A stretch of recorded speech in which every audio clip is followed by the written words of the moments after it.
জয় students, আজিৰ ভিডিঅ'খনত আমি class 9 বিজ্ঞানৰ প্ৰথম অধ্যায়টো চাম, যিটো আমাৰ চাৰিওকাষৰ বস্তুবোৰ। আৰু ইয়াৰ কুৱেশ্যন আৰম্ভণি কৰাৰ আগতে মই এটা কথা ক'ব খুজিছোঁ, যদি আপোনালোকে আমাৰ চেনেলটো ছাবস্ক্ৰাইব কৰা নাই, ছাবস্ক্ৰাইব কৰিব। অ'কে, আৰু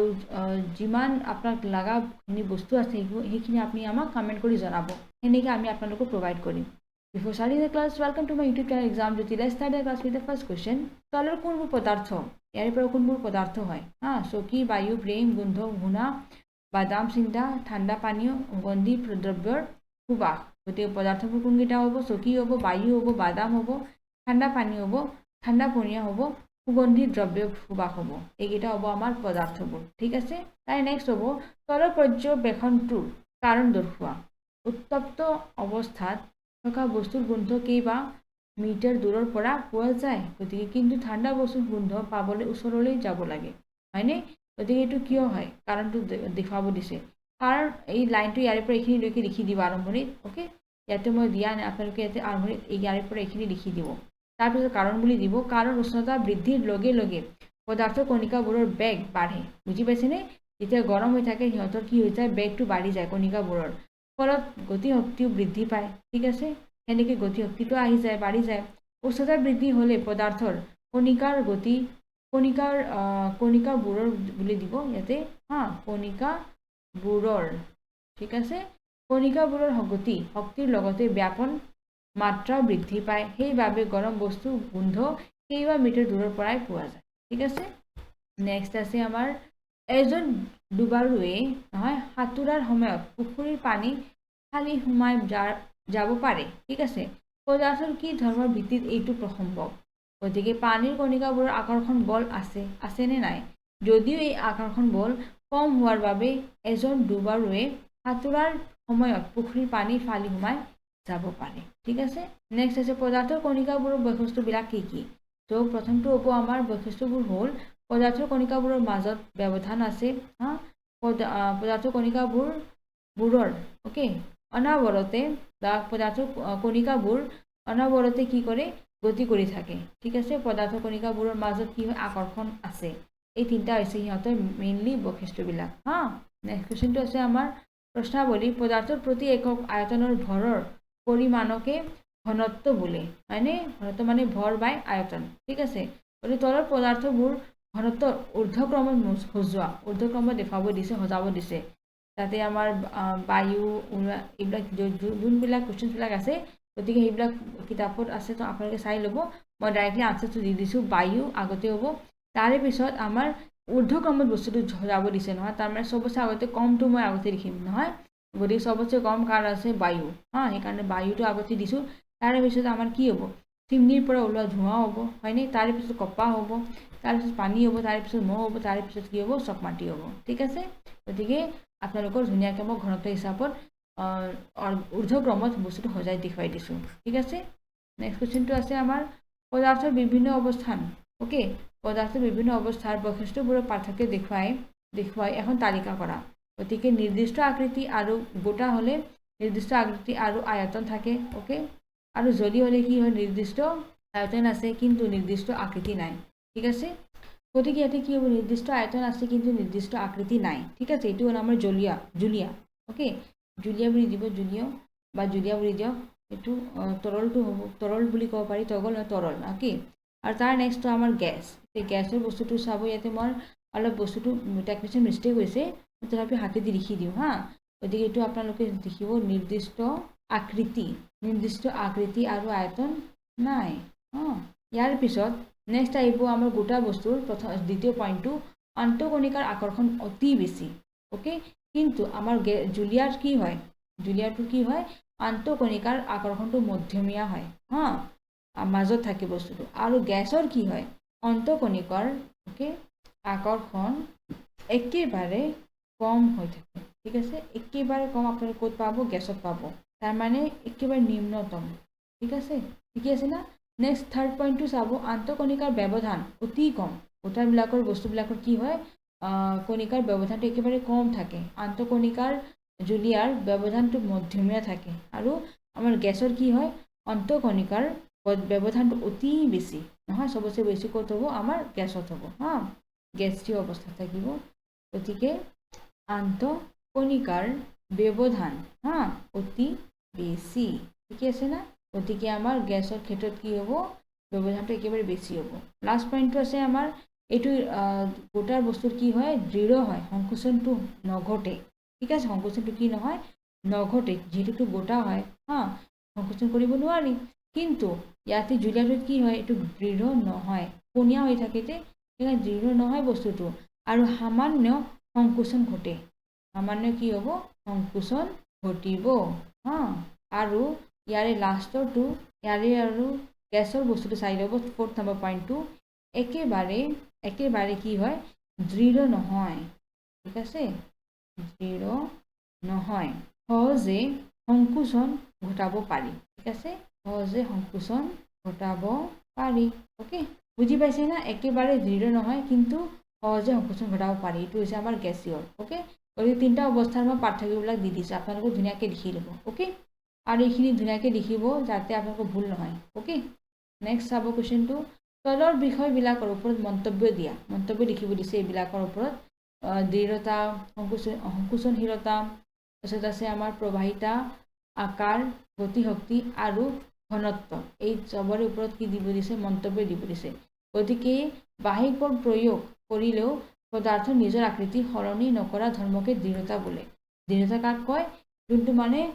যদি বাহিৰৰ পৰা আপুনি বল দি তেতিয়াও তাৰ কি হয়, আকৃতিটো পৰিৱৰ্তন নহয় ধৰ্মটো, তেতিয়া এইটো দৃঢ়তা বুলি কয়। ওকে, নেক্সট আছে সংকোচনশীলতা। সংকোচনশীলতাটো কি বস্তু, চাপ প্ৰয়োগ কৰি পদাৰ্থৰ কণিকাবোৰৰ ব্যৱধান কম কৰিব পৰা ধৰ্মটোক সংকোচনশীলতা বোলে। যেনেকৈ আমাৰ তজুলীয়া আৰু গেছীয় পদাৰ্থই সংকোচনশীলতা দেখুৱায়, ঠিক আছে? গেছীয় বস্তুবিলাক কি কৰে, সংকোচনশীলতা দেখুৱায়। এইমাত্ৰ কৈছিলোঁ নহয়, আমাৰ গেছৰ যে এইটো বস্তু আছে, ইয়াতে চাব, এই গেছ আছে যে, ইয়াৰে সংকোচনশীলতা ইয়াতে দেখুৱাইছোঁ নহয়, এইটো সহজে ধুনীয়াকৈ সংকোচন কৰিব পাৰি। ওকে, গতিকে সেই তাকে কৈছে, ইয়াতে অলপ এইটো দৃঢ়তাৰ ওপৰত সেই দিব না, ধুনীয়াকৈ লিখি দিব যে ইয়াৰে ওপৰত লিখি আছোঁ পইণ্টটো। তাৰে নেক্সট প্ৰবাহিতা। প্ৰবাহিতাটো কি বস্তু, জুলীয়া পদাৰ্থবোৰ বৈ যাব পাৰে, হয়নে নহয়? আকাৰ সলাব পাৰে, ইয়াকে প্ৰবাহিতা বোলে। জুলীয়া বস্তু কি হৈ যায়, ধুনীয়াকৈ য'ত ইচ্ছা তালৈকে গুচি যায়, হয়নে? তাকে প্ৰবাহিতা বুলি কয়। ওকে, নেক্সট আছে আকাৰ। স্পষ্ট পৰিসীমাত নিৰ্দিষ্ট আকৃতি আৰু আয়তন কেই প্ৰকাৰ নহয়। গতিকে ইয়াতে কি কৈছে যে যদি এটা স্পষ্ট পৰিসীমা এটা বস্তুৰ মই চাব যাওঁ সেই বস্তুটো নিৰ্দিষ্ট আকৃতি থাকিব, লগতে আয়তনো থাকিব। ওকে, গতিকে তাকে কৈছে ইয়াতে। ওকে, আয়তনকৈ কি বুলি কয়, আকাৰ বুলি কয়, নহয় আয়তনকে এইটো বস্তু একেলগে দিব, আয়তনকে কি বুলি কয়, আকাৰ বুলি কয়, ঠিক আছে? যেনেকৈ চাব এটা বস্তু আছে, এইটো এটা বস্তু হ'ল, গোটা বস্তু। ওকে, ইয়াৰে পৰিসীমা এটা আছেনে নাই, এই বাহিৰা বস্তু যোগ কৰি দিয়ে পৰিসীমাটো হ'ল, আৰু এইটোকে ইয়াৰ কি বুলি ক'ম, মই আকাৰ বুলি ক'ম। ইয়াৰে আকৃতি দিয়া আছে, ইয়াৰ এটা আয়তন হ'ব, হয়নে? আৰু এইটোকে মই কি বুলি ক'ম, আকাৰ বুলি ক'ম। সেই বস্তুটোৰ আকৃতি হৈছে এইটো। ওকে, নেক্সট গতিশক্তি। গতিশক্তিটো কি বস্তু, গতিশীল অৱস্থাত কণিকাৰ সৈতে জড়িত শক্তি গতিশক্তি বোলে। ওকে, উষ্ণতা বৃদ্ধিৰ লগে লগে গতিশক্তিও বৃদ্ধি হয়, ঠিক আছে? নেক্সট আছে ঘনত্ব। প্ৰতি একক আয়তনত থকা ভৰ পদাৰ্থক কি বুলি কয়, পদাৰ্থৰ ঘনত্ব বোলে। ওকে, ঘনত্ব মানে জানে নহয়। নেক্সট আছে কাৰণ দৰ্শোৱা। কাৰণ দৰ্শাব দিছে, কোনো এটা বন্ধ পাত্ৰটো বন্ধ হৈ আছে, গেছ ৰাখিলে সেই গেছ পাত্ৰটোৰ সকলো অংশ অধিকাৰ কৰে, সেইটো জানে আপোনালোকে। ইয়াৰে কাৰণ দেখুৱাব দিছে। ইয়াৰ কাৰণ হ'ল গেছীয় পদাৰ্থ কণিকাবোৰৰ মাজত আকৰ্ষণ শক্তি নিম্নতম নহয়, সিহঁতৰ আকৰ্ষণ শক্তিটো একেবাৰে কম হৈ থাকে গেছীয় পদাৰ্থৰ হোৱাৰ বাবে পাত্ৰ এটাত গেছ ৰাখিলে সেই গেছে পাত্ৰটোৰ সকলো অংশ অধিকাৰ কৰে। তাৰমানে সেই পাত্ৰটো যদি আছে, এতিয়া যদি গেছ আছে আৰু এতিয়া ঢাকনটো মাৰি দিছে, এই ঢাকনিটো দিয়াৰ পিছত এই গোটেই গেছটো এই গোটেই বাচনতে মানে কি কৰি ল'ব, অধিকাৰটো কৰি ল'ব। তাৰমানে এটা জেগাত নাথাকে, গোটেই বাচনতে সেই থাকি যাব উত্তত ফুৰি থাকিব। গতিকে সেই তাকে কৈছে। নেক্সট কুৱেশ্যনটো আছে, ধাৰক পাত্ৰৰ বেৰত গেছে চাপ দিয়ে, তো গেছীয় অৱস্থাত কণিকাবোৰ যাদৃচ্ছিকভাৱে তীব্ৰ বেগত ঘূৰি ফুৰিব পাৰে। এনেকুৱা চলনৰ বাবে কণিকাবোৰৰ পৰস্পৰক খুন্দা মাৰে আৰু ধাৰক পাত্ৰৰ বেৰটো খুন্দা মাৰে। ওকে, আৰু খুন্দাৰ ফলত কি হয়, ধাৰক পাত্ৰৰ বেৰত চাপৰ সৃষ্টি হয়, আৰু এই কি হৈছে, গেছৰ চাপ। বুজি পাইছেনে? তাৰমানে কি কৰে সিহঁতে, এই কণিকাবোৰ যে আছে সিহঁতে কি এটা আনটো কি কৰিব, খুন্দা মাৰিব, আৰু সেনেকৈ ওপৰতো গুচি যাব। ঠিক আছে তাৰমানে কি কৰে এটা কণিকাটোৱে আন এটা কণিকাটোক খুন্দা মাৰি থাকে কাৰণ অলপ বস্তুটো কি তাপ পাই থাকে গতিকে সেনেকৈ কি হৈ যায় খুন্দা মাৰি মাৰি সিহঁতে এটা চাপ সৃষ্টি কৰে তাকে কৈছে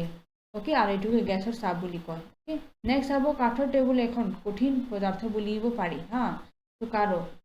কাৰণ বুলি দিছোঁ মই ডাইৰেক্টলি আজি আপুনি ধুনীয়াকৈ লিখি দিব এই লাইনটো যে কাঠৰ টেবুল এখন কঠিন পদাৰ্থ বুলিব পাৰি হা বা ক'ব পাৰি কাৰণ ইয়াৰ পিছত এইটো দিব কাৰণ কাঠৰ টেবুল এখনৰ নিৰ্দিষ্ট আকাৰ আছে আৰু আয়তনো আছে হয়নে লগতে টেবুলখন দৃঢ় আৰু সংকোচনো নঘটে সেইকাৰণে এইটো কি হয় কঠিন পদাৰ্থ বুলি ধৰিব পাৰি ওকে নেক্সট কুৱেশ্যনটো চাব বায়ুত আমাৰ হাতখন সহজতে ঘূৰাব পাৰোঁ কিন্তু কাঠ এডোখৰৰ মাজেৰে ঘূৰাবলৈ এজন কেৰাটে বিশেষজ্ঞৰ প্ৰয়োজন বিশেষ আমাৰ যে বিশেষজ্ঞ হয় ঠিক আছে তেওঁৰ প্ৰয়োজন হৈ যায় কিয় হয় তাকে সুধিছে কাৰণ বায়ু কণিকাৰ মাজত আকৰ্ষণ বল কম লগতে কণিকাবোৰৰ মাজত ব্যৱধানো বেছি আৰু সেইকাৰণে সহজতে হাত ঘূৰাব পাৰোঁ ঠিক আছে আনহাতে কাঠ এডোখৰৰ মাজেৰে ঠিক আছে হাতখন ঘূৰাবলৈ এজন কেৰাটে ঠিক আছে কেৰাটেতে খেলি নহয় তো কেৰাটে বিশেষজ্ঞৰ প্ৰয়োজন কাৰণ কাঠৰ কণিকাবোৰৰ মাজত আকৰ্ষণ খুব বেছি আৰু কণিকাবোৰ টানকৈ বান্ধন খাই থাকে বাবে সেইকাৰণে আমাৰ এটা কেৰাটেৰ মানুহজনৰ আমাৰ দৰকাৰ পৰি যায় ঠিক আছে নেক্সট আছে কুৱেশ্যনটো কঠিন পদাৰ্থৰ তুলনাত জুলীয়া পদাৰ্থৰ ঘনত্ব কম কিন্তু দেখিছানে বৰফটো কি হৈ যায় পানীত উপঙে কিয় বাৰু নহয় তাকে সুধিছে তো এইটো তাকে সুধিছে কাৰণ বুলি দিব ইয়াতে এই লাইনটো পুৰা এইখিনিলৈকে মাৰি দিব লিখি দিব হা ইয়াৰে পৰা এইখিনিলৈকে পুৰা লিখি দিব তাৰপিছত কাৰণ বুলি দিব কাৰণ পানীৰ কণিকাবোৰ গোট মাৰি বৰফ সৃষ্টি হয় যদিও বৰফৰ কণিকাবোৰ মাজত বহুতো খালী ঠাই থাকি যায় যাৰ ফলত কি হয় বৰফৰ ঘনত্ব কম হৈ যায় হা আৰু পানীত উপঙি থাকে ঠিকে আছে না বৰফ যদিও মানে গোটা বস্তু কিন্তু সিহঁতৰ মাজত কি হৈ থাকে অলপ ফাঁক থাকি যায় জাগাটো থাকি যায় কণিকাবোৰৰ মাজত আৰু সেই গতিকে সিহঁতৰ ঘনত্বটো কম থাকে গতিকে সেইকাৰণে ওপৰত পানীটো ধুনীয়াকৈ ওপৰত এই বৰফকেইটাই উপঙি থাকে বুজি পাইছে না নেক্সট আছে আমাৰ কুৱেশ্যনটো তলত দিয়া উষ্ণতাবোৰ চেলচিয়াছ স্কেলত প্ৰকাশ কৰা চেলচিয়াছ স্কেলত প্ৰকাশ কৰিব দিছে গতিকে এইটো চাব 300 কেলভিন এইটো আমি কি কৰিম 300ৰ পৰা 273 মই বিয়োগ কৰি দিম ঠিক আছে তেতিয়া মই এইটো বস্তুটো কি হ'ব চেলচিয়াছত আহি যাব গতিকে কিমান হ'ব এইটো বস্তু 27 ডিগ্ৰী চেলচিয়াছ ঠিক আছে চেম 573 কেলভিন ইয়াকো মই চেলচিয়াছ যদি আনো চেলচিয়াছত তেনেহ'লে কি কৰিম 273ৰ পৰা বিয়োগ কৰি দিম গতিকে এইটো কিমান হ'ব মোৰ 300 ডিগ্ৰী চেলচিয়াছ ঠিক আছে গতিকে 300 কেলভিনটো মোৰ 27 ডিগ্ৰী চেলচিয়াছ বুজায় আৰু 573 কেলভিনটো আমাৰ কি বুজাব 300 ডিগ্ৰী চেলচিয়াছ বুজাব ওকে বুজি পাইছে না কি কৰিব লাগিব মাত্ৰ 273 দি বিয়োগ কৰি দিব সংখ্যাটো চেলচিয়াছত আহি যাব বস্তুটো ঠিক আছে নেক্সট চাব তলৰ উষ্ণতাবিলাকক পানীৰ ভৌতিক অৱস্থা কি হ'ব যদি 250 ডিগ্ৰী চেলচিয়াছ থাকে নহয় নাইবা 100 ডিগ্ৰী এইটো কি হ'ব 100 ডিগ্ৰী চেলচিয়াছ থাকে তেতিয়া আমাৰ পানীৰ ভৌতিক অৱস্থা কেনেকুৱা হ'ব তাকে সুধিছে যদি 250 ডিগ্ৰী উষ্ণতাত থাকে পানী তেনেহ'লে পানীটো কি হ'ব গেছীয় অৱস্থাত পোৱা যাব ঠিক আছে আৰু যদি 100 ডিগ্ৰী উষ্ণতাত থাকে যে পানী তৰল আৰু গেছীয় অৱস্থাত তাৰমানে তৰল হৈ থাকিব লগতে গেছীয় অৱস্থাটো পোৱা যাব ঠিক আছে অৱস্থাত পোৱা যায় বুলি দি দিব ইয়াতে এটা লাইনটো পোৱা যায় ওকে গতিকে আমাৰ নেক্সট কুৱেশ্যনটো আছে কোনো পদাৰ্থৰ ভৌতিক অৱস্থাৰ পৰিৱৰ্তনৰ সময়ছোৱাত উষ্ণতা স্থিৰ হৈ থাকে নহয় উষ্ণতাটো কি হৈ থাকে স্থিৰ হৈ থাকে গতিকে এইটো কিয় হয় তো ইয়াৰে এইটো উত্তৰটো লিখিব পাৰিব কিন্তু ইয়াতকৈ বেছি ভাল মই ইয়াতে দি দিছোঁ সেইটো বেছি মানে এক্সপ্লেনেশ্যন দিয়াটো ভাল হ'ব হা গতিকে এইটো লিখিব আৰু হেণ্ডৰাইটিং ইমান ভাল হোৱা নাই তথাপি মই কৈ দিওঁ আপোনালোকে ভালকৈ শুনিব হা ভৌতিক অৱস্থাৰ সলনি হোৱাৰ সময়ত পদাৰ্থৰ অণুবোৰৰ মাজৰ দূৰত্ব বা আকৰ্ষণ কম বেছি হৈ থাকে ঠিক আছে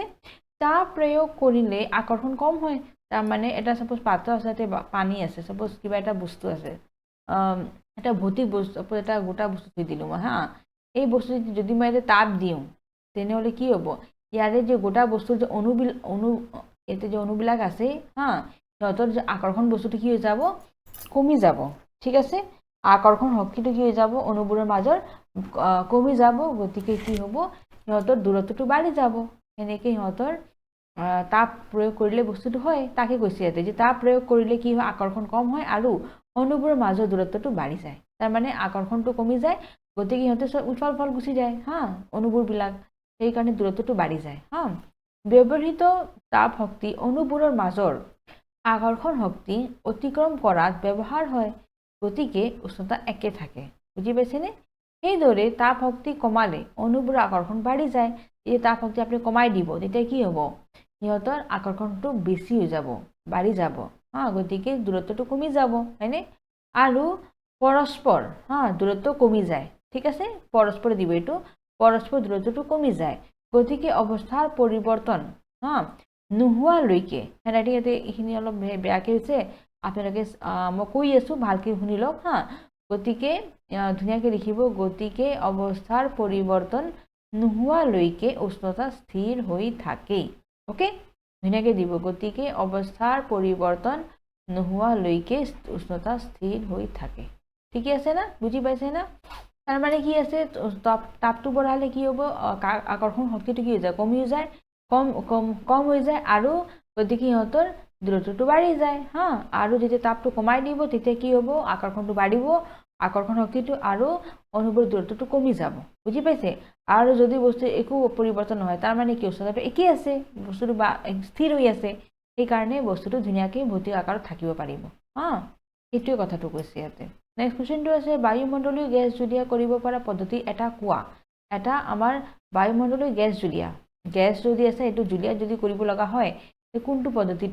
দ্বাৰা কৰিম হা উচ্চ চাপত অথবা নিম্ন উষ্ণতাত বায়ুমণ্ডলীয় গেছক জুলীয়া বা তৰল অৱস্থালৈ আনিব পাৰি ওকে ইয়াতে আমাৰ নেক্সট সুধিছে বায়ুমণ্ডলীয় গেছ জুলীয়া কৰিব পৰা পদ্ধতি এটা কোৱা গতিকে পদ্ধতিটো কি আছে যদি আমি চাপটো বঢ়াই দিওঁ হা নাইবা উষ্ণতাটো কমাই দিওঁ ঠিক আছে তেতিয়া কি হ'ব উচ্চ চাপত অথবা নিম্ন উষ্ণতাত ঠিক আছে বায়ুমণ্ডলীয় গেছক জুলীয়া বা তৰল অৱস্থালৈ আনিব পাৰি ঠিক আছে তৰল অৱস্থাত মানে জুলীয়া অৱস্থাত কেনেকৈ আনিব পাৰি যদি গতিকে উচ্চ চাপত অথবা নিম্ন উষ্ণতাত নহয় বায়ুমণ্ডলীয় গেছক জুলীয়া বা তৰল অৱস্থালৈ আনিব পাৰি নহয় যদি চাপটো বঢ়াই দিয়ে আৰু উষ্ণতাটো কমাই দিয়ে ঠিক আছে তেতিয়া কি হ'ব গেছটো আমাৰ জুলীয়া অৱস্থাত আহি যাব ঠিকে আছে মনত থাকিব না যেনেকৈ আমাৰ চিলিণ্ডাৰটো যে আছে ইয়াতে আমাৰ কি দিয়া যায় পুৰা চাপ দিয়া যায় সেই গেছটো এলপিজি গেছ যে আছে ইয়াতে পুৰা আমাৰ গেছ বস্তুটো ইমান চাপ দিয়া যায় বস্তুটো ইয়াৰে ভিতৰত সাপ্ৰেছ কৰি দিয়া থোৱা হয় গতিকে এইটো ইয়াতে চিলিণ্ডাৰৰ ভিতৰত কি জুলীয়া অৱস্থাত থাকে জানে নহয় আৰু যদি এইটো পাইপেদি যেতিয়া ওলাব তেতিয়া বস্তুটো গেছ হৈ যায় বুজি পাইছে আৰু তাৰপিছত এইটো আমাৰ গেছৰ বাৰ্ণাৰটো যে আছে তাতে আহি যায় আৰু সেনেকৈ গেছটো জ্বলি যায় বুজি পাইছে তো সেই এটা উদাহৰণ হৈছে তাৰমানে উচ্চ চাপ দিব পাৰি আৰু নিম্ন উষ্ণতা দিব পাৰি তেতিয়া কি হৈ যায় গেছটো এটা জুলীয়া ৰূপত থাকে ওকে নেক্সট কুৱেশ্যনটো আছে আমাৰ ডিজাৰ্ট কুলাৰ এটাই শুষ্ক গৰম দিনত ভালকৈ ঠাণ্ডা কৰে কিয় ডিজাৰ্ট কুলাৰ জানে কুলাৰ নহয় সেইটো গৰম দিনত যেতিয়া ব্যৱহাৰ কৰা হয় এইটো ৰুমটো ঠাণ্ডা কৰি দিয়ে কিয় কেনেকৈ কৰে শুষ্ক গৰম দিনত উষ্ণতা বেছি হৈ থাকে জানে চবে আৰু আৰ্দ্ৰতা কম হৈ থাকে কম হয় হা যাৰ ফলত বাষ্পীভৱন হাৰ ওকে বাষ্পীভৱনৰ হাৰ কি হৈ যায় বৃদ্ধি পায় ঠিক আছে আৰু সেয়েহে ডিজাৰ্ট কুলাৰ এটাই শুষ্ক গৰম দিনত ভালকৈ ঠাণ্ডা কৰি দিয়ে ঠিক আছে হ'ব না বুজি পাইছে তাৰমানে আৰ্দ্ৰতাটো আমাৰ গৰমৰ দিনত কম থাকে গতিকে কি হৈ যায় আমাৰ বাষ্পীভৱনৰ ফলত কি হৈ যায় এই আৰ্দ্ৰতাটো বাঢ়ি যায় যে তেতিয়া আমাৰ এই কুলাৰটোৱে কি কৰে ৰুমটো ঠাণ্ডা কৰি দিয়ে ঠিক আছে নেক্সট আছে গ্ৰীষ্মকালত মাটিৰ কলহৰ নহয় গ্ৰীষ্মকালত মাটিৰ কলহ যে হয় কলহৰ পানী ঠাণ্ডা হৈ থাকে কিয় এই যে কলহ থাকে বস্তুটো ইয়াৰে পৰা যদি পানী থোৱা যায় গৰমৰ দিনত চাবচোন পানী খাই পেলাই আপোনালোকে ঠাণ্ডা পানী মানে ফিল কৰিব এইটো কিয় ইয়াতে থলে পানী ঠাণ্ডা কিয় হৈ যায় তাকে সুধিছে তো মাটিৰ কলহত পানী থলে তাত থকা সৰু সৰু ছিদ্ৰবোৰেৰে পানী বাষ্পীভৱন হয় ইয়াতে যে মাটিৰ যে কলহ আছে তাতে আমাৰ ইয়াতে ছিদ্ৰবিলাক আছে নে নাই মাটিৰ বাচনত আছে না ইয়াতে সৰু ছিদ্ৰবিলাক আছে ঠিক আছে চ' মাটিৰ কলহত পানী থলে তাত থকা সৰু সৰু ছিদ্ৰবোৰেৰে পানীৰ বাষ্পীভৱন হয় ইয়াৰে পৰা কি হয় পানীৰ বাষ্পীভৱন হৈ থাকে ঠিক আছে আৰু এইটো দাঁড়ি দিব নালাগে আৰু পানীৰ বাষ্পীভৱনত যি তাপৰ প্ৰয়োজন হয় সেয়া পাত্ৰটোৰ পৰা আহৰণ কৰে যাৰ ফলত গ্ৰীষ্মকালত মাটিৰ কলহৰ পানী ঠাণ্ডা হৈ থাকে ঠিক আছে গতিকে যেতিয়া বাষ্পীভৱন হ'ব ইয়াৰে ভিতৰত পানীটো সেইটো এটা লাগিব উষ্ণতা লাগিব সেই উষ্ণতাটো ক'ৰ পৰা পাব সেই কলহৰ পৰা পাব আৰু কলহ যিহেতু বাষ্পীভৱন হৈ আছে গতিকে এইটো ইয়াৰে উষ্ণতা এইটো ব্যৱহাৰ কৰিব গতিকে কি হৈ যায় সেইটো পানীটো কি হৈ যায় ঠাণ্ডা হৈ যায় বুজি পাইছেনে বস্তুটো ইয়াতে সৰু সৰু ছিদ্ৰবিলাক আছে আৰু সেই ছিদ্ৰৰ মাজেদি কি হ'ব পানীটো বাষ্পীভৱন হ'ব আৰু সিহঁতক যে উষ্ণতা লাগিব সেই উষ্ণতাটো ক'ৰ পৰা পাব এই কলহৰ পৰা হা আৰু কলহৰ পাত্ৰটো কি হৈ থাকিব যেহেতু ইয়াৰ পৰা বাষ্পীভৱন হৈ আছে গতিকে উষ্ণতাটো যি পাব সেইটোৰ ফলত কি হৈ যাব এই পানীটো ঠাণ্ডা হৈ থাকিব ঠিক আছে নেক্সট কুৱেশ্যনটো আছে হাতৰ তলুৱাত এচিটন পেট্ৰল বা সুগন্ধি আতৰ ঢালি ল'লে ঠিক আছে ঠাণ্ডা অনুভৱ হয় কিয় হয়নে এইটো আপোনালোকে ট্ৰাই কৰিছেনে নাই যেতিয়া আমাৰ এচিটন নাইবা পেট্ৰল নাইবা আমাৰ আতৰবিলাক যে থাকে সেইটো যদি আপুনি হাতত দিয়ে বা য'ত দিয়ে হাতৰ তলুৱাত তেনেহ'লে আপুনি ঠাণ্ডা অনুভৱ কৰিব এইটো কিয় হয় কাৰণটো কি হাতৰ তলুৱাত ঠাণ্ডা অনুভৱ কৰাৰ কাৰণ হ'ল ঠিক আছে এচিটন পেট্ৰল ঠিক আছে বা সুগন্ধি আতৰ ঢালি দিলে এইবোৰ বাষ্পীভূত হয় নহয় চবতে একেই কাৰণ আছে বাষ্পীভৱন ঠিক আছে বাষ্পীভূত হয় আৰু বাষ্পীভৱনত প্ৰয়োজন হোৱা তাপ হাতৰ তলুৱাৰ পৰা লয় ফলত ঠাণ্ডা অনুভৱ হয় বুজি পাইছেনে তাৰমানে ইয়াতো সেম কেছ আছিল ইয়াতো উষ্ণতা যে এইটো ল'ব পানীটোৱে ক'ৰ পৰা ল'ব এই কলহৰ পৰা ল'ব হয়নে উষ্ণতাটো যেহেতু এই কলহৰ বাচনৰ পৰা উষ্ণতাটো গ্ৰহণ কৰিছে গতিকে এইটো ঠাণ্ডা হৈ থাকিব কাৰণ যেহেতু এইটো ঠাণ্ডা হৈছে কিয় কাৰণ ইয়াতে বাষ্পীভৱন চলি আছে সেইকাৰণে এইটো ঠাণ্ডা হৈ আছে যেহেতু এইটো ঠাণ্ডা হৈ আছে গতিকে এইটো উষ্ণতা কি দিব ঠাণ্ডা কম দিব গতিকে ভিতৰৰ পানীটো ঠাণ্ডা হৈ থাকে সেম প্ৰচেছ ইয়াতে আমাৰ যে হাতটো আছে হয়নে ইয়াতে হাতত যদি মই এটা পাৰফিউম বা যিকোনো আতৰ বা যিকোনো বস্তু দিওঁ পেট্ৰল নাইবা এচিটন তেতিয়া কি হ'ব ইয়াতে বাষ্পীভৱন হ'ব না আৰু বাষ্পীভৱন হোৱাৰ কাৰণে এইটো যে উষ্ণতাটো ব্যৱহাৰ কৰিব উষ্ণতাটো ক'ৰ পৰা পাব তলুৱাৰ পৰা হাতৰ তলুৱাৰ পৰা আৰু হাতৰ তলুৱাৰ যেহেতু কি বুলি কয় উষ্ণতাটো গ্ৰহণ কৰিব গতিকে ইয়াৰে এইখিনি ঠাণ্ডা হৈ পৰিব বুজি পাইছে না এইখিনি ঠাণ্ডা হৈ অনুভৱ ফিল কৰিম আমি ওকে নেক্সট চাব গৰম চাহ বা গাখীৰ কাপত লৈ খোৱাতকৈ প্লেটত লৈ খোৱা সহজ কিয় তাৰমানে যেতিয়া আপুনি গৰম চাহটো খাব বা গাখীৰেই হওক না যেতিয়া খাব আপুনি কাপত লৈ খোৱাতকৈ ঠিক আছে প্লেটত লৈ বেছি মানে খোৱা সহজ হয় কিয় কাৰণ এইটো লাইনটো দি দিব ইয়াতে হা তাৰপিছত কাৰণ বুলি দিব কাৰণ প্লেটত ল'লে গাখীৰ বা চাহৰ পৃষ্ঠকালি বাঢ়ে হয়নে যদি প্লেটত ল'ব ইয়াৰে পৃষ্ঠকালি বেছি আছেনে নাই আছে না গতিকে প্লেটত ল'লে গাখীৰ বা চাহৰ পৃষ্ঠকালি কি হৈ যায় বাঢ়ি যায় আৰু ফলত কি হয় বাষ্পীভৱন মাত্ৰা বাঢ়ে গতিকে সোনকালে কি হ'ব বাষ্পীভৱন হ'ব হয়নে আৰু সোনকালে ঠাণ্ডা হয় গতিকে সেইকাৰণে কি হৈ যায় ঠাণ্ডা হৈ যায় সেইকাৰণে ইয়াৰ পৰা খালে আমি বেছি মানে সহজ পাওঁ হা প্লেটত নেক্সট কুৱেশ্যনটো আছে গ্ৰীষ্মকালত আমি কি ধৰণৰ কাপোৰ পিন্ধিব লাগে নহয় আমি গৰমৰ দিনত কেনেকুৱা ধৰণৰ কাপোৰ পিন্ধিব লাগে তো গ্ৰীষ্মকালত আমি কপাহী কাপোৰ পিন্ধিব লাগে এইটো পিন্ধিব লাগে কাৰণ কপাহী কাপোৰে আমাৰ গাৰ পৰা ওলোৱা ঘাম ভালদৰে শোষণ কৰি বায়ুমণ্ডললৈ বাষ্পীভূত হোৱাত সহায় কৰে ঠিক আছে বাষ্পীভৱনৰ লীন তাপৰ পৰিমাণৰ সমান তাপ শক্তি আমাৰ দেহৰ পৰা শোষণ কৰি লয় বাবে আমাৰ দেহটা শীতল হৈ পৰে ঠিক আছে আমাৰ দেহটো কি হৈ থাকে শীতল হৈ পৰে বুজি পাইছেনে তাৰমানে যেতিয়া আমি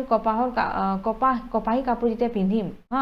যেতিয়া আমি কপাহী কাপোৰটো পিন্ধিম তেতিয়া কি হ'ব কপাহী কাপোৰে আমাৰ গাৰ পৰা ওলোৱা ঘামবিলাক ধুনীয়াকৈ কি কৰিব শোষণ কৰি ল'ব হয়নে আৰু তাৰপিছত কি হ'ব এইটো বস্তু বাষ্পীভৱন হ'ব বায়ুমণ্ডললৈ হয়নে নহয় শোষণ কৰি বায়ুমণ্ডললৈ বাষ্পীভূত হোৱাত সহায় কৰে ঠিক আছে বাষ্পীভৱন লীন তাপৰ পৰিমাণৰ সমান তাপ শক্তি আমাৰ দেহৰ পৰা শোষণ কৰি লয় আৰু তাৰ বাবে কি হয় আমাৰ দেহটো ঠাণ্ডা হৈ পৰে ঠিক আছে শীতল হৈ পৰে ঠিক আছে লীন তাপটো কি আছিল এই মাত্ৰ মই কৈছিলোঁ নহয় এই যেতিয়া উষ্ণতাটো বাঢ়িব তেতিয়া কি হয় আমাৰ তাপটো যেতিয়া বাঢ়িব তেতিয়া আকৰ্ষণটো যে অণুবিলাক আছে সিহঁতৰ মাজৰ আকৰ্ষণটো কি হৈ যাব যেতিয়া তাপটো বাঢ়িব তেতিয়া অণুবিলাকৰ দূৰত্বটো কমিব কাৰণ সিহঁতৰ আকৰ্ষণ শক্তিটো কমি যাব বুজি পাইছেনে বা তাপটো বঢ়ালে কি হ'ব যদি তাপটো কমাই দিয়ে তেতিয়া কি হ'ব সিহঁতৰ মাজৰ আকৰ্ষণটো বাঢ়ি যাব হয়নে আৰু তেতিয়া সিহঁতৰ দূৰত্বটো বাঢ়ি যাব বুজি পাইছে তাৰমানে উল্টা হয় যদি তাপটো বঢ়াই দিয়ে ঠিক আছে তেনেহ'লে সিহঁতৰ মাজৰ দূৰত্বটো যে আছে বুজি পাইছেনে সিহঁতৰ মাজৰ দূৰত্বটো নাইবা আপুনি কি বুলি ক'ব পাৰে আকৰ্ষণ শক্তিটো ঠিক আছে এই দুটা বস্তু কি ইয়াৰে পৰা ইনভাৰ্চলি প্ৰপৰ্চনেল হয় তাৰমানে তাপটো বঢ়ালে কি হ'ব সিহঁতৰ অণুবিলাকৰ মাজৰ দূৰত্বটো কি হ'ব কমি যাব তাপটো বঢ়ালে সিহঁতৰ দূৰত্বটো কমিব কাৰণ সিহঁতৰ আকৰ্ষণ শক্তিটো কমি যাব আৰু যদি এইটো বঢ়াই দিয়ে এইটো যদি কমাই দিয়ে তাপটো যদি কমাই দিয়ে তেতিয়া কি হ'ব সিহঁতৰ দূৰত্বটো বাঢ়ি যাব কাৰণ সিহঁতৰ আকৰ্ষণ শক্তিটো বাঢ়ি যাব ঠিক আছে তাৰমানে উল্টা হয় হা তাৰমানে কি ইয়াতে বস্তুটো ইয়াতে যে মই কৈছোঁ যেতিয়া আমাৰ সিহঁতৰ দূৰত্বটো বাঢ়িব তাৰমানে যেতিয়া আকৰ্ষণ শক্তিটো কমি যাব তেতিয়া কি হ'ব সিহঁতৰ দূৰত্বটো বাঢ়ি যাব তাৰমানে এই দুটাও বস্তু সিহঁতৰ নিজৰ মাজতো কি আছে উল্টা হৈ আছে বুজি পাইছে তাৰমানে যেতিয়া তাপটো বঢ়াব হা তেতিয়া কি হ'ব দূৰত্বটো কমি যাব ঠিক আছে আৰু দূৰত্বটো কিয় কমি যাব এই মাত্ৰ মই ইয়াতে দিছিলোঁ নহয় বস্তুটো এইটো ইয়াৰ পৰা চাই ল'ব এইটো বস্তু বেছি ক্লিয়াৰ হ'ব আপোনালোকৰ ইয়াতে চাওক এতিয়া তাপটো বাঢ়িব তেতিয়া আকৰ্ষণটো কমি যাব আৰু যদি আকৰ্ষণটো কমি যায় তেতিয়া সিহঁতৰ দূৰত্বটো বাঢ়ি যায় বুজি পাইছেনে আণ্ডাৰষ্টুড তাৰমানে তাপটো বাঢ়িলে আমাৰ সিহঁতৰ মাজৰ দূৰত্বটোও বাঢ়িব বুজি পাইছে ইয়াতে যে মই দিছোঁ যাতে অলপ সিফাল সিফাল হৈ গৈছে এইটো চাব তাপটো বাঢ়িলে দূৰত্বটো বাঢ়িব হা কাৰণ আকৰ্ষণটো কমি যাব বুজি পাইছেনে মই যে ইয়াতে দিছোঁ বস্তুটো এইটো বস্তু এনেকুৱা হ'ব ঠিক আছে এইটো ভুল হৈছে তাপটো বাঢ়িলে কি হ'ব দূৰত্বটো বাঢ়িব ঠিক আছে তাপটো বাঢ়িলে অণুবিলাকৰ মাজৰ দূৰত্বটো বাঢ়িব কাৰণ সিহঁতৰ শক্তিটো যে আছে আকৰ্ষণ শক্তিটো সেইটো বস্তু কি হ'ব কমি যাব ঠিক আছে এইটো বস্তু কি হ'ব কমি যাব তাপটো যদি কমাই দিয়ে দূৰত্বটো কমি যাব কাৰণ সিহঁতৰ মাজৰ যে শক্তিটো যে আছে আকৰ্ষণ শক্তি এইটো বাঢ়ি যাব বুজি পাইছেনে গতিকে এনেকৈ বস্তুটো হ'ব উল্টা হ'ব হা এনেকৈ নহয় বুজি পাইছে না এনেকৈ কনচেপ্টটো নল'ব এনেকৈ হ'ব সেই গতিকে আমাৰ কি সেইটোকে আমি কি বুলি কওঁ লীন তাপ বুলি কওঁ লীন তাপটো কি বস্তু এইটোৱে আৰু এই লীন তাপৰ কাৰণে কি হয় আমাৰ দেহটো ঠাণ্ডা হৈ থাকে ঠিক আছে নেক্সট কুৱেশ্যনটো চাব ইয়াতে তলৰ উষ্ণতাবিলাক চেলচিয়াছত প্ৰকাশ কৰা চেলচিয়াছ স্কেলত কি কৰিব দিছে প্ৰকাশ কৰিব দিছে যেনেকৈ আমাৰ 293 কেলভিন বা 470 কেলভিন নহয় ইয়াতে সেই একেই প্ৰচেছ আগতে মই কৰি দিছিলোঁ নহয় কেলভিনটো যেতিয়া চেলচিয়াছত আনিব লাগিব আমি কি কৰিব লাগিব 273 দি বিয়োগ কৰিব লাগিব হা গতিকে 300 নহয় এইটো কিমান হ'ব 293 kelvin okay 293 kelvin equal to 293 minus 273 ঠিক আছে এইটো হ'ব আমাৰ কি ডিগ্ৰী চেলচিয়াছ অ'কে কিমান হ'ব এইটো 20 ডিগ্ৰী হ'ব গতিকে 20 degree Celsius okay next time আমাৰ 470 আছে নহয় 470 কি হ'ব বি নম্বৰটো 470 kelvin equal to 470 minus 273 degree Celsius এইটো বিয়োগ কৰিলে আমি কিমান পাম 197 ডিগ্ৰী চেলচিয়াছ অ'কে কিমান হ'ব 197 ডিগ্ৰী চেলচিয়াছ ক্লিয়াৰ তাৰমানে প্ৰথম 293 কেলভিনটো যেতিয়া মই বিয়োগ কৰিম 273 তেতিয়া 20 ডিগ্ৰী পাম চেলচিয়াছত আৰু 470 কেলভিনটো যেতিয়া মই চেলচিয়াছত আনিম 197 ডিগ্ৰী চেলচিয়াছ পাম অ'কে ক্লিয়াৰ হৈছে না ঠিক আছে নেক্সট কুৱেশ্যনটো চাব তলৰ উষ্ণতাবিলাক কেলভিনত প্ৰকাশ কৰা এইটো কিহত আনিব দিছে কেলভিনত ঠিক আছে গতিকে চাব আমাৰ এইটো আছে 25 ডিগ্ৰী চেলচিয়াছ হা 25 ডিগ্ৰী চেলচিয়াছ আৰু এইটো আছে আমাৰ 373 অ'কে 373 ডিগ্ৰী চেলচিয়াছ এইটো বস্তু আমি কেলভিনত আনিব দিছে কিহত আনিব দিছে কেলভিনত আনিবৰ কাৰণে কি কৰিব লাগিব প্ৰথম এই নম্বৰটো চাব 25 ডিগ্ৰী চেলচিয়াছ আছে হয়নে ইয়াক যেনেকৈ আগতে মই 273 দি বিয়োগ কৰিছিলোঁ চেলচিয়াছত আনিবৰ কাৰণে সেম ইয়াতে চেলচিয়াছৰ পৰা কেলভিনত আনিবৰ কাৰণে 273 দি প্লাছ কৰি দিম ঠিক আছে ত' 25 প্লাছ 273 অ'কে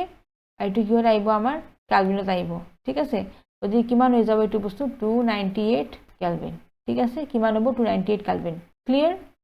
সেমে বি নম্বৰটো এইটো বস্তু নাচাব হয় এইটো বস্তু অলপ মিছপ্ৰিণ্ট হৈছে 373 চেলচিয়াছ 373 ডিগ্ৰী চেলচিয়াছটো মই যেতিয়া কেলভিনত আনিম কি কৰিম সেম প্ৰচেছ 373 টো দি মই কি কৰিম 273 দি যোগ কৰি দিম তেতিয়া বস্তুটো মোৰ কেলভিনত হৈ যাব ঠিকে আছে আৰু বস্তুটো কিমান পাম মই 646 কেলভিন ঠিকে আছে না এতিয়া দুটা যোগ কৰি দিম মই কিমান পাম 2646 কেলভিন তাৰমানে যেতিয়া কেলভিনত আনিম তেতিয়া মই 273 দি প্লাছ কৰিম যেতিয়া চেলচিয়াছত আনিম তেতিয়া 273 দি মাইনাছ কৰিম ঠিক আছে মনত থাকিব না অ'কে নেক্সট কুৱেশ্যনটো চাওঁ কাৰণ দৰ্শোৱা খোলা ঠাইত নেপথেলিন বল কেইদিনমান থৈ দিলে নাইকিয়া হয় জানে নহয় এনেই আপোনালোকে নেপথেলিন বল যদি ঘৰত আছে খুলি পেলাই থৈ দিব চাব যে বস্তুটো নোহোৱা হৈ গ'ল কিছুদিন পিছত কিয় এনেকুৱা হয় তো নেপথেলিন বল এটা কেইদিনমান থৈ দিলে নাইকিয়া হোৱাৰ কাৰণ হ'ল ঊৰ্ধ্বপাতন নহয় ঊৰ্ধ্বপাতন তাৰমানে ঊৰ্ধ্বপাতনৰ ফলত কি হয় নেপথেলিনৰ বলটো কঠিন অৱস্থাৰ পৰা পোনে পোনে গেছীয় অৱস্থা প্ৰাপ্ত হয় ফলত এটা সময়ত কি হৈ যায় নাইকিয়া হৈ পৰে ঠিক আছে আৰু প্ৰচেছটো কি আছে ঊৰ্ধ্বপাতন তাৰমানে বস্তুটো গেছীয় ৰূপত গৈ থাকে এইটো সলিড অৱস্থাত আছে ইয়াৰ পৰা কি হৈ যাব গেছীয় অৱস্থা পাব আৰু সেনেকৈ হৈ পেলাই এটা সময়ত নোহোৱা হৈ যায় আৰু প্ৰচেছটো কি বুলি কোৱা হয় ঊৰ্ধ্বপাতন পাতন ঠিক আছে ঊৰ্ধ্বপাতন ঠিক আছে নেক্সট আছে কোৱেশ্চনটো দূৰৰ পৰাই আতৰৰ গোন্ধ পোৱা যায় কিয় নহয় আমি দূৰত থাকিলে আমি কি হৈ যায় আতৰৰ গোন্ধটো আগতে পাই যাওঁ এইটো কিয় হয় তো দূৰৰ পৰাই আতৰৰ গোন্ধ পোৱা যায় কাৰণ আতৰৰ কণিকাবোৰে ক্ষিপ্ৰভাৱ বায়ুৰ কণিকাৰ লগত মিহলি হৈ বহু দূৰলৈকে বিয়পি পৰে আৰু আমাৰ নাকত লাগে সেয়েহে দূৰৰ পৰাই আতৰৰ গোন্ধ পোৱা যায় তাৰমানে বস্তুটো বায়ুৰ লগত মিলি যায় আৰু সেইকাৰণে ধুনীয়াকৈ মিহলি হৈ দূৰলৈ গুচি যায় হা আৰু গতিকে আমাৰ নাকত আহি যায় হা নেক্সট কুৱেশ্যনটো আছে কণিকাবোৰৰ মাজৰ আকৰ্ষণ বলৰ ঊৰ্ধ্বক্ৰমত সজোৱা এই পানী চেনি আৰু অক্সিজেন এই তিনিটা আমাক সজাব দিছে ঊৰ্ধ্বক্ৰমত গতিকে আকৰ্ষণ শক্তি যদি মই চাব যাওঁ অক্সিজেনৰ কি হ'ব সবতছে কম হ'ব তাৰপিছত পানীৰ হ'ব তাৰপিছত চেনিৰ হ'ব তাৰমানে চেনিৰ আমাৰ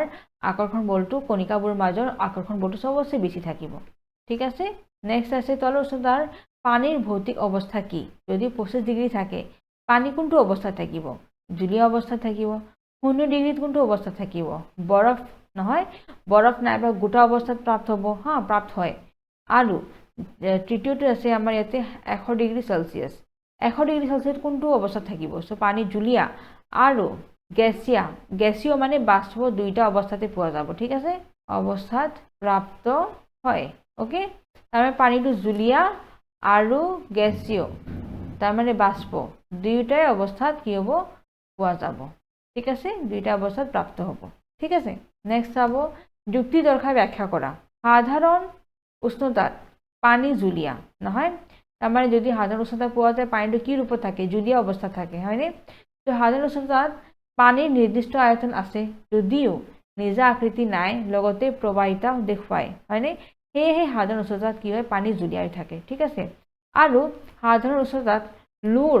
আলমাৰিটো কি হৈ যায় কঠিন হৈ থাকে কিয় হয় গতিকে সাধাৰণ উষ্ণতাত লো দৃঢ় আৰু নিৰ্দিষ্ট গড় বা আকৃতি আছে ঠিক আছে হয়নে নহয় গতিকে